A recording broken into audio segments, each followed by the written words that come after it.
आपको याद होगा जब कभी हम लोग विपक्ष में रहकर के और खासकर विधानसभा में सवाल उठाते थे तो प्रदेश की सरकार ये दावा करती थी और न जाने कहां से आंकड़े लेकर के आते थे और ये कहते थे कि उनके जीरो टॉलरेंस की पॉलिसी है, खास करके करप्शन को लेकर के जीरो टॉलरेंस की बात करना, लॉ एंड ऑर्डर के सवाल पर सरकार ने तमाम बार दावा किया है, न केवल खुद कहा बल्कि संस्थाएं लगाई अपने नैरेटिव को, परसेप्शन को बदलने के लिए, और जीरो टॉलरेंस की पॉलिसी पे सरकार लगातार दावा करती रही है। और जिस तरीके से लगातार हम लोग सुन रहे हैं सरकार के विधायक क्या कह रहे हैं, उनके ही अपने नेता ये कह रहे हैं कि उन्होंने जीवन काल में, उन्होंने अपने पूरे राजनीतिक जीवन काल में ऐसा भ्रष्टाचार नहीं देखा होगा जो इस सरकार में चल रहा है। और एक बार इसी प्रेस कॉन्फ्रेंस में जब हम और आप लोग बैठे थे तो जो प्रेस में छपा था उसी का जिक्र करके मैंने कहा था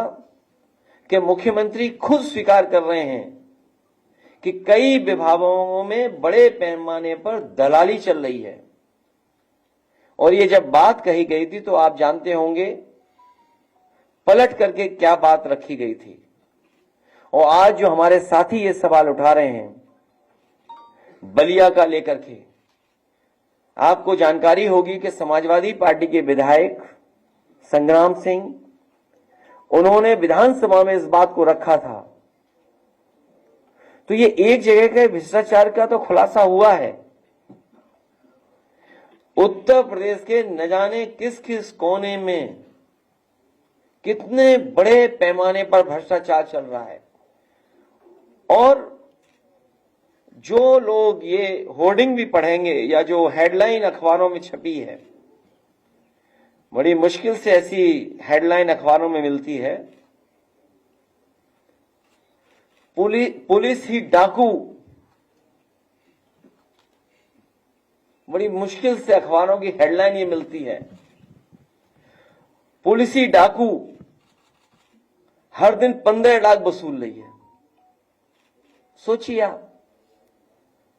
अगर अखबार ये मजबूरी में लिख रहा है कि वो परेशान होकर के लिख रहा है, और मुझे ऐसा लग रहा है कि हमारे अखबार के लोग भी अब अपनी जिम्मेदारी निभाने लगे हैं।